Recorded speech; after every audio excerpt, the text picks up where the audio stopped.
Brian, tout d'abord, félicitations pour cette belle victoire 3-1. On attendait une réaction, tout le monde attendait une réaction, elle a été là.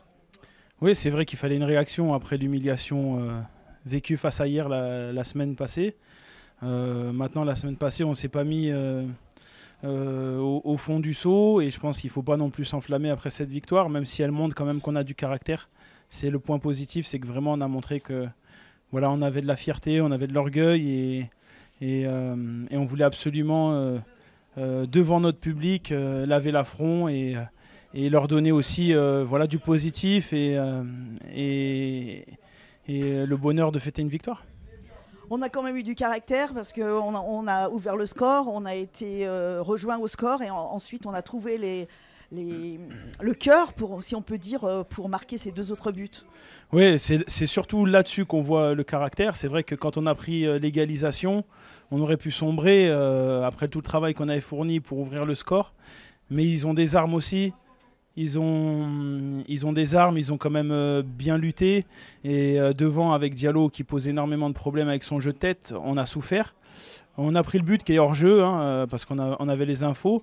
Mais derrière, force de caractère, on est revenu avec le symbole. C'est les joueurs qui sont rentrés, qui ont apporté énormément, qui se sont mis au diapason de ce qu'avaient pu faire les joueurs qui ont débuté le match. Et puis c'est eux qui ont trouvé la clé au final.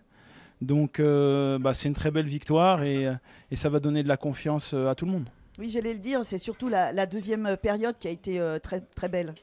Ouais, la première aussi, parce que si on n'avait pas fait cette première, je pense qu'on n'aurait pas eu la capacité de faire la différence en seconde. La première a été éprouvante pour les 2 équipes, mais on a mis le niveau d'intensité très haut. Et derrière, on a pu poser un petit peu plus notre jeu, même si ça n'a pas été un grand match de football, il ne faut pas se leurrer, mais dans ces situations, il faut savoir être pragmatique. Et on a su l'être. Ce soir, tu es fier de tes joueurs? Ouais, mais j'étais fier même d'eux la semaine passée parce qu'on a sombré, mais on a sombré collectivement. On faisait tous la même chose, on était tous dans l'erreur, mais on l'a fait ensemble. Et c'est un 6-0, on le prend parce qu'on est ambitieux et que même à 4-0, on veut continuer d'attaquer et revenir. Là où d'autres seraient dit on va aller pas prendre une valise, nous on voulait continuer et même à 10 contre 11, on voulait aller marquer. Donc c'est un 6-0, je ne vais pas le justifier, mais j'étais déjà fier d'eux la semaine passée. C'est ce que je leur ai dit dans la semaine. Voilà, on pourrait leur tomber dessus, vous avez pris 6, les critiquer. Mais non, je vois une belle équipe, je vois une très belle équipe. Et je veux qu'elles continuent de travailler ensemble et qu'elles mettent le niveau d'intensité pour qu'on puisse atteindre nos objectifs. En tout cas, félicitations et c'est certainement de très bon augure pour la suite. On l'espère en tout cas. Merci. Merci Mumu. Anthony, la semaine dernière, tu as fait un match compliqué. Ce soir, tu fais un gros match. Comment analyses-tu cette différence entre ces 2 rencontres? La différence, je pense, c'est l'état d'esprit. Donc, une grosse remise en cause la semaine dernière. Premier peiné sur le terrain, c'était moi, parce que je suis à l'origine de 4 buts sur 6. Donc ça fait beaucoup, ça faisait longtemps que ça ne m'était pas arrivé. Premier peiné pour ma performance personnelle, pour Brian, le staff, le groupe, les supporters. Donc voilà, une grosse remise en cause. Sachant que je le fais toutes les semaines, mais là, il en fallait bien plus. C'est une situation qui m'est déjà arrivée par le passé. Donc j'avais plus d'armes pour l'appréhender. Donc on a bien travaillé cette semaine et le petit clin d'œil, c'est que je marque presque à la fin du match, ça libère l'équipe, Jordan qui met le 3e derrière, donc ou à un moment où ils égalisent et on aurait pu s'écrouler.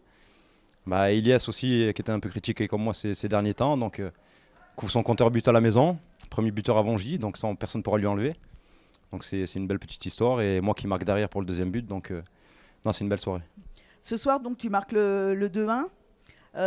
Quand on est à 1-1 et qu'on doit tirer un penalty, qu'est-ce qui se passe dans la tête du tireur?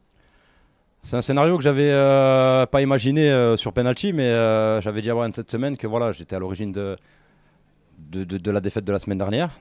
Bon, même si je ne suis pas exactement le seul responsable, mais j'en suis une grande partie. J'avais espéré, je voulais, je sais pas, toute cette semaine, je pensais que j'allais marquer.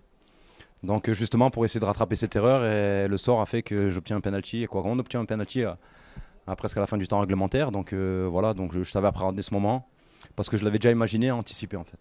C'est ce qui nous a permis d'ailleurs, je pense, de gagner. Parce qu'à 2-1, il restait peu de temps. Et donc voilà, après, derrière, il y a eu le 3-1. Mais en fait, ton penalty, il était décisif. Ah bah ouais, en fin de rencontre, un partout. Comme je l'ai dit précédemment, on aurait pu s'écrouler au moment de l'égalisation.